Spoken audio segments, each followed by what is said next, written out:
Pag-usapan po natin mga 10 gawain nyo na pwedeng nakakasira sa kidneys. Yan po talaga, maraming Pilipino nagkakasakit sa kidneys, lalo na sa Pilipinas. Baka meron tayong mga bad habit na hindi nyo alam. Number 1, lagi nagpipigil ng ihi. Actually, pag sobrang pigil ng ihi, pwede magka-UTI. Pag UTI, pwedeng kidney stones, nakakasira sa kidneys. Number 2, bad habit, kulang sa tubig. Kailangan maraming tubig iinumin, lalo ngayon sobrang init. 'Di ba? 8 glasses of water or fluid in a day. Kung gusto mo fluid, pwede naman eh. Gusto mo 2 basong soft drinks na bawal, 2 basong juice, tapos 4 na basong tubig. Pwede rin 'yon, 8 din 'yon.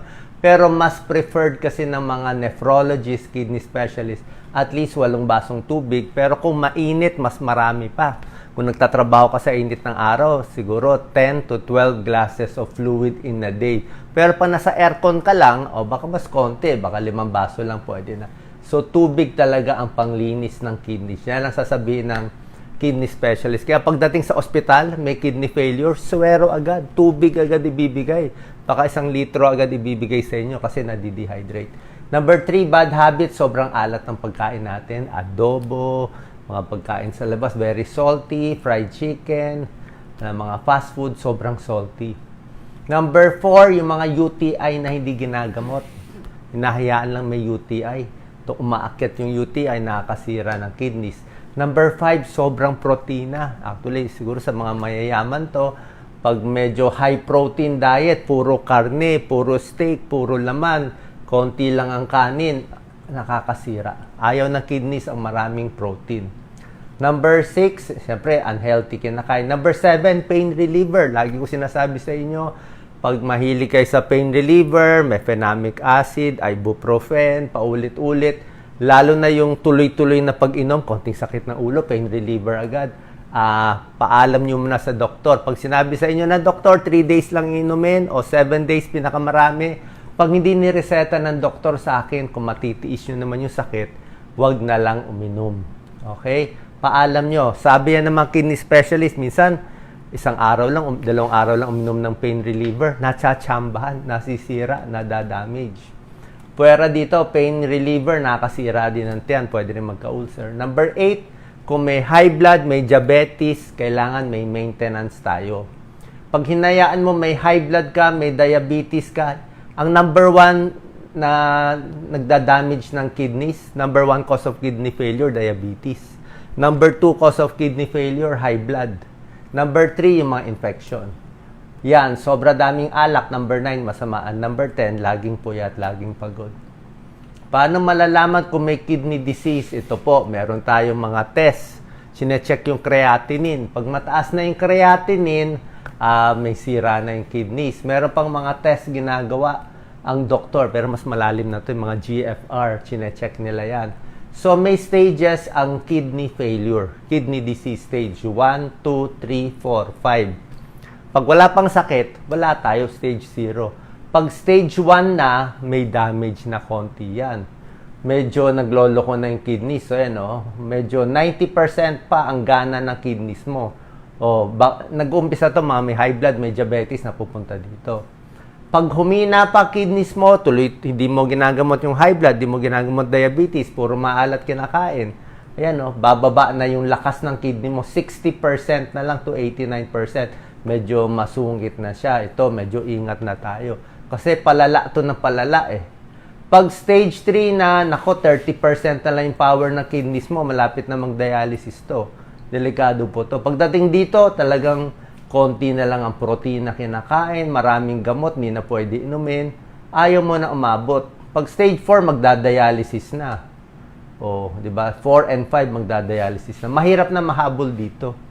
Okay? Pag tumataas ang creatinine, kaya delikado. Sa ating kasi po, mainit, maalat ang pagkain, yung high blood, hindi ginagamot, diabetes, hindi ginagamot, walang libreng gamot sa high blood diabetes, kaya ang daming may kidney failure.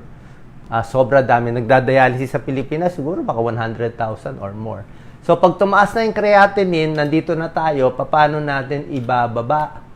Okay? Anong causes? Tulad na sinabi ko sa iyo, pwedeng kidney stone, dehydration, huwag matutuyuan. Pag hindi uminom ng tubig na dehydrate, nako, lagot ang kidneys. Sobrang protina, tulad ng sinabi ko, sobrang exercise. So, katulad nga, nag-exercise ako, naglakad ako, inom agad ako sa basong tubig. Tapos nito, may isang basong tubig pa ulit ako. Di ba? Para hindi masyadong mahirapan yung kidneys. Okay, malabas yung mga creatinine. Ito yung mga kidneys natin, marami siyang nephrons. Yan ang mga naglilinis siya ng filter. Okay? Mga warning signs. Pag humina na yung ihi, bad sign na yan. Baka stage 4, stage 5 na hindi na umiihi, delikado po yan. Pag nagmamanas, check natin bakit nagmamanas. Lalong high blood pag nagki-kidney failure, nanghihina, nagmamanas, nag-headache, tsaka abnormal yung blood test, mataas yung creatinine. Ayan, nagmamanas. Nasusuka, medyo mataas na yung creatinine niya. Nangangati, hindi na umiihi yung dumi ng katawan hindi lumalabas, uremia tawag doon. So nag-iiba kulay, medyo may amoy din yung hininga. Kasi sa hindi makalabas yung ihi, lumalabas sa pawis natin yung iba. Creatinine, yung waste product na nilalabas ng katawan. Pag nasira ang kidney, di lumalabas ng mga taas ng creatinine, yan na nakakasira sa katawan at maraming sintomas. Ito yung normal creatinine ng lalaki, 0.6 to 1.2. Babae, 0.5, 1.1. Mas malaki yung muscle, muskulado, pwedeng mas mataas. Mas payat, dapat mas mababa. So, kung 1.2 ka lalaki, pero payat ka lang, mataas na yun, kahit 1.2. Kasi nasa size ng katawan mo, mas bata, mas mababa. Yan ang cause, muscle destruction, sobrang meat. Para ibaba, wag sobrang pagod, Dapat may tubig. Bago mag-exercise, tubig. Pag ganito, nagpapagod, at least 3 glasses. 1 glass bago, 1 glass of water. Habang afterwards, 1 to 2 glass, 4 glasses. Kasi yung pawis na nawala sa'yo, papalitan mo. Isang araw, abot ka ng mga 3 litro dito. Yan, water lang ang gamot. Pampababa ng creatinine. Pag yung creatinine tumataas, ang pinapayo ng nephrologist, 12 glasses, 3 litro. 3 litro. Yung sinasabi na mag-hyponatremia, na masosobrahan ng tubig, iba pong usapan yon. Ang ganong usapan, kung aabot ka ng 16 glasses in a day, 4 na litro, 16. Pag nilampasan mo ng 16, pwede ka mag-hyponatremia pag nilampasan mo. Pero kung 8 glasses of water or 12 glasses of water. Yung water na sinasabi ko, pwedeng tsaa kung gusto mo, pwedeng lemon water, pwedeng buko, tubig din naman yun. Diba? Pwedeng sabaw, tubig din yun. Pero mas gusto natin tubig kasi pag ginawa mong soft drinks o sabaw, maalat yun. Nagbabawas nga tayo ng alat. Yan, 8 glasses minimum every day. Maximum 16 glasses. Mas maraming ihi, mas bababa yung creatinine. Mahuhugasan yung creatinine, lumabas sa katawan. Kaya tubig talaga ang solusyon. Pag nagpapagod, mas maraming tubig. Kaya low intensity lang. Tulog. Pag tulog kasi, mas kalmado yung katawan natin. Pain relievers, tulad ng sinabi ko, wag sosobrahan. May mga antibiotics, kaya nga pag antibiotics, yung tamang dosis lang. Protein, tulad ng sinabi ko, wag masyadong madami. Mas gusto natin protein. Yung mga creatine supplements, ingat din. Hindi ko sinasabi bawal uminom. Pwede naman, pero babantayan yung kidneys mo. Lalo na kung may edad na. Baka tumaas yung kidneys, yung sa creatinine. Alat, binabawasan.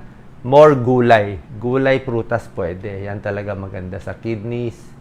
Herbal tea, green tea, okay din to.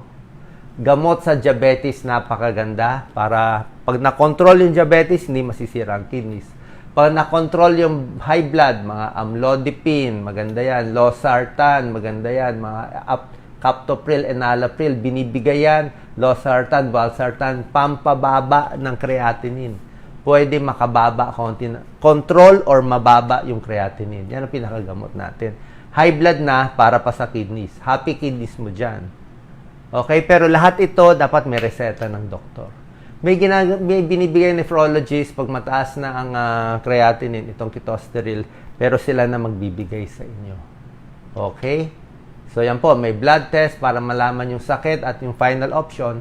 Pag hindi nagamot, hindi nakinig sa payo natin, dialysis yung huli. Saan po nakatulong itong video? Ingatan po natin ang ating kidneys.